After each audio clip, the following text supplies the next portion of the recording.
Good afternoon and welcome to Spectrum Television News at 12. I am Uyai Imam, comes to you live from Uyo, the capital city of Akwa Ibom State. Let's take a look at the headlines.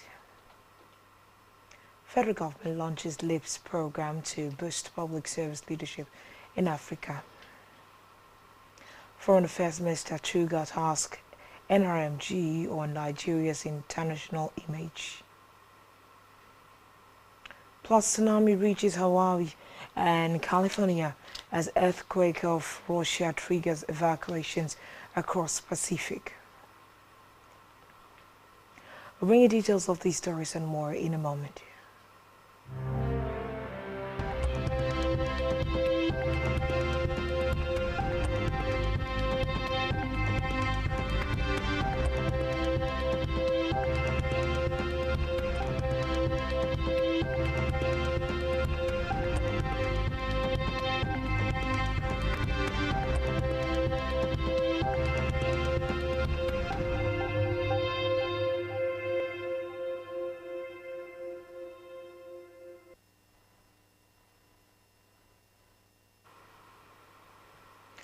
Good afternoon and thanks for joining us. We begin this afternoon from the national scene where the federal government has officially launched the Leadership Excellence in Africa Public Service LIPS program, aiming to redefine leadership within the public sector. With the launch, Nigeria joins Cote d'Ivoire, Ghana, Kenya, Senegal and Zimbabwe in the continental initiative designed to foster visionary, ethical and innovative leadership in governance. The program, driven by the African Capacity Building Foundation, responds to the growing demand for transformative leadership across Africa's public institutions. Speaking at the event, Permanent Secretary of the Ministry of Finance, Lydia Jafia, represented by the Deputy Director, International Development Fund, Ibrahim Matazu, highlighted the significance of the program, noting that it is intended to nurture a new generation of transformative leaders. She emphasized that the public service remains the cornerstone of governance, responsible for implementing policies and delivering services that impact millions. Now to Nigeria's leader, President Bola Tinubu, who has directed the immediate employment of 200 National Youth Service Corps honorees into the Federal Civil Service. The President also announced 250,000 Naira cash award for the 200 honorees in recognition of their outstanding service during the 2020 to 2023 service years. This is as President Tinubu showed empathy to 10 physically challenged former Corps members who sustained varying degrees of disability while serving, directing that they should be offered federal employment and assuring them that the government will never forget their sacrifice. The President, represented by the Minister of State for Labor and Employment, Nkiru Joshua, at the combined President's NYC Honors Award Ceremony 2020 to 2023 in Abuja, celebrated the awardees for their discipline, commitment, selflessness, teamwork, patriotism, and integrity, while assuring the honorees that the head of the Civil Service of the Federation and chairman of the Federal Civil Service Commission will immediately begin their employment process. The Director General of National Youth Service Corps, Brigadier General Olakunle Nafiu, in his remarks lauded the contributions of the Nigerian youth to the nation's progress.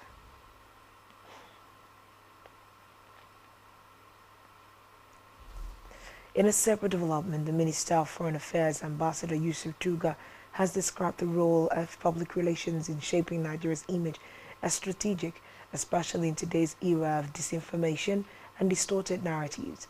Tuga stated this at the opening of the retreat of the Nigeria Reputation Management Group in Abuja, where he was represented by his Special Assistant on Media and Communications Strategy, Al-Qasim Abdul Qadir.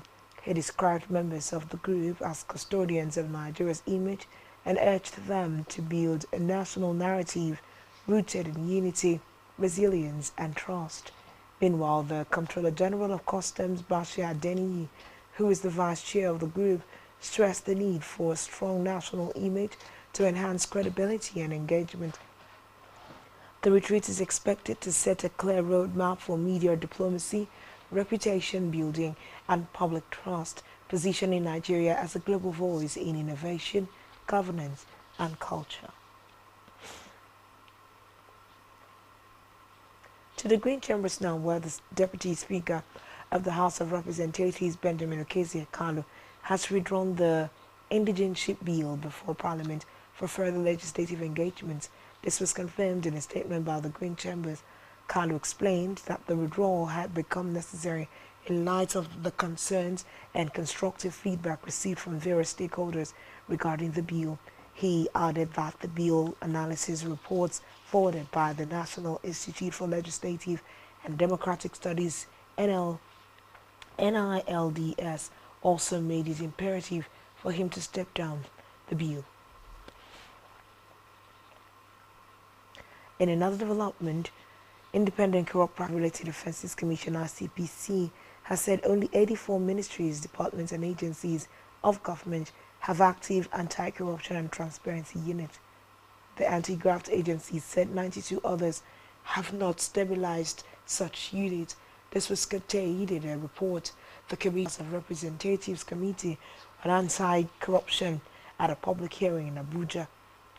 Declaring the public hearing open, House of Representatives Speaker Tajuddin Abbas said the House would focus on strengthening its resolve and efforts at fighting corruption and enthroning probity, accountability and transparency in the governance process.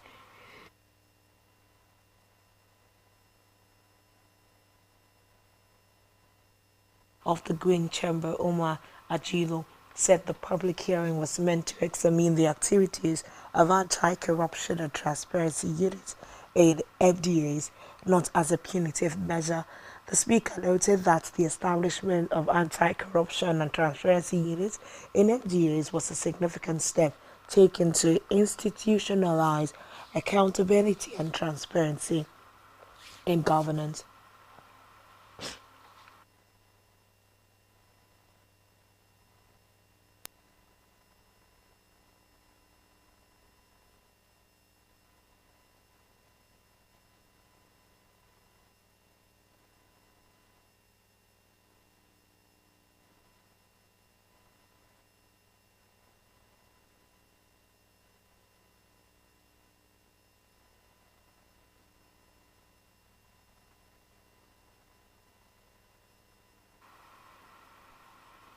We move now to Africa, where a deadly assault on a military base in Dago, northern Burkina Faso, has reportedly left around 50 soldiers dead.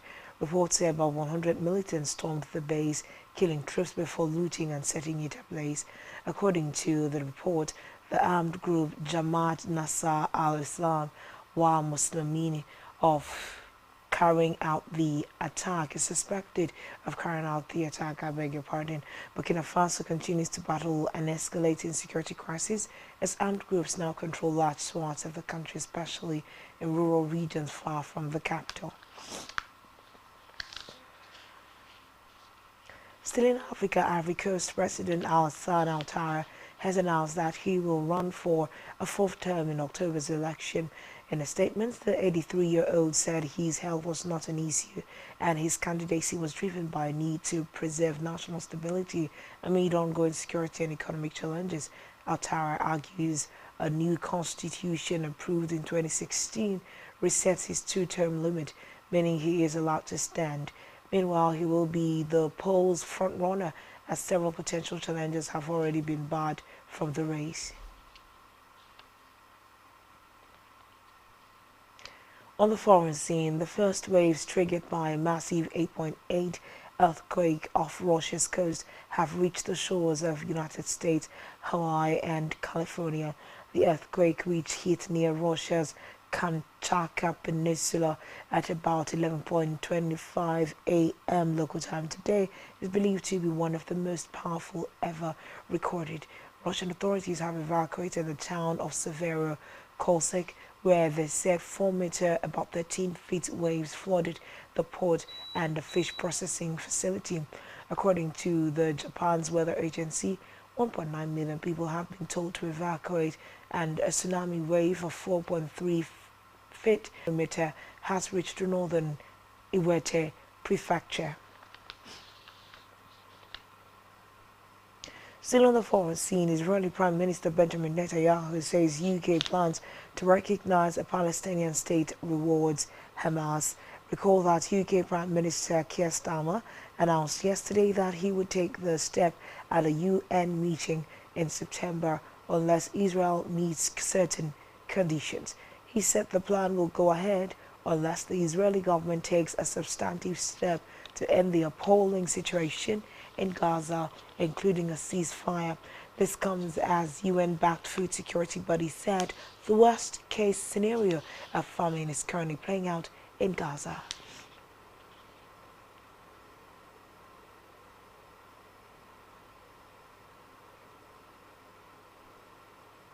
Still to come in the news. Bayern signs Liverpool winger Diaz for £65.5 million. Stay tuned for details of this and more in a moment.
Welcome back and thanks for staying tuned. And now to the rest of the news stories.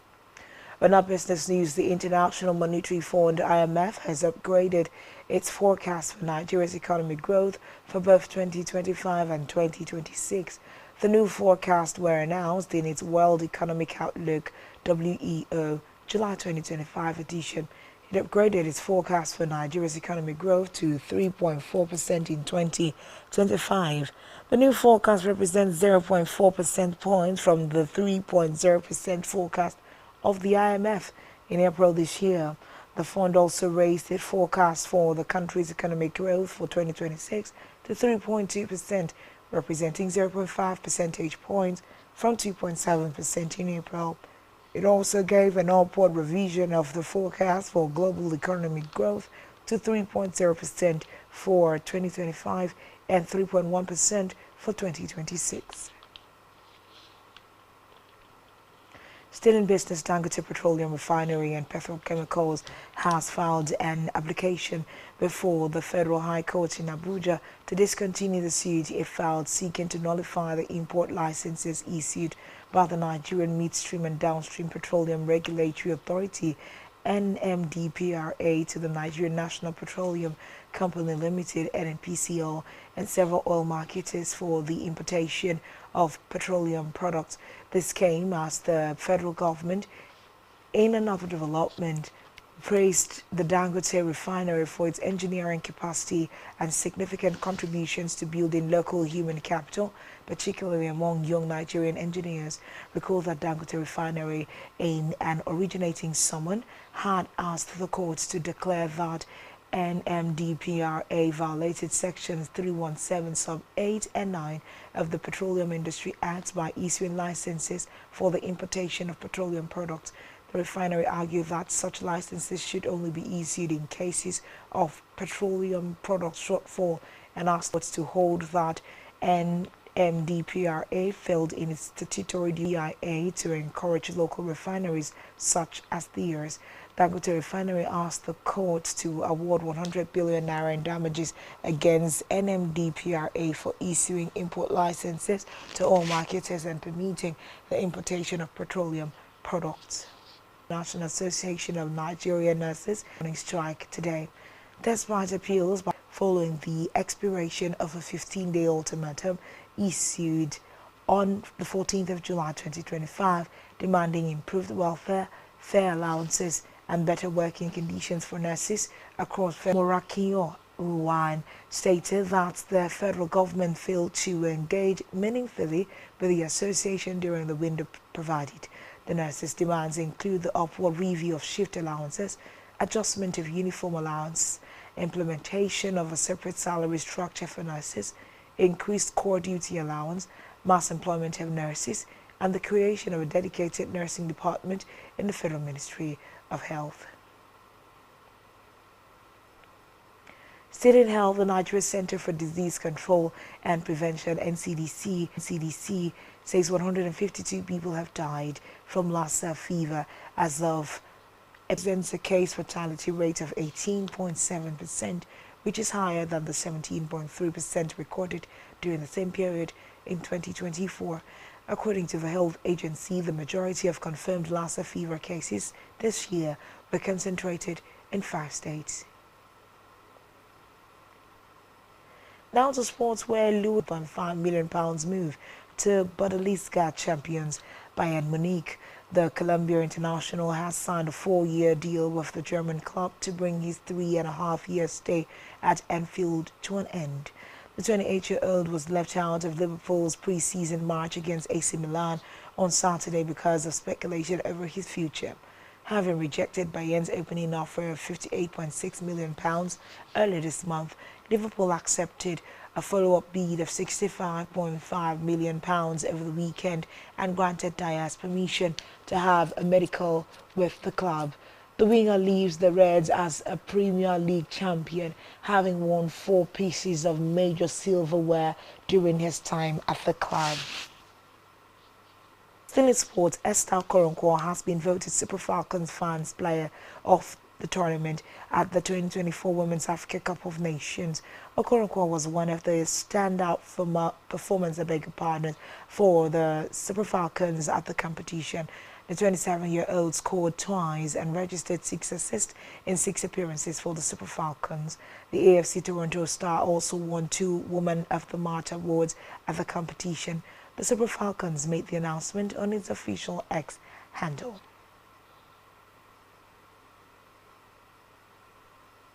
And on our entertainment news, Singer Two-Face Idibia has officially wed his new lover, Natasha Osararu, in Abuja.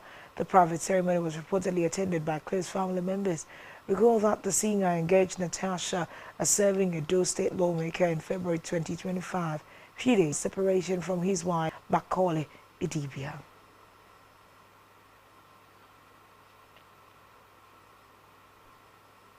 And that's all we have on the news at this time. Do well.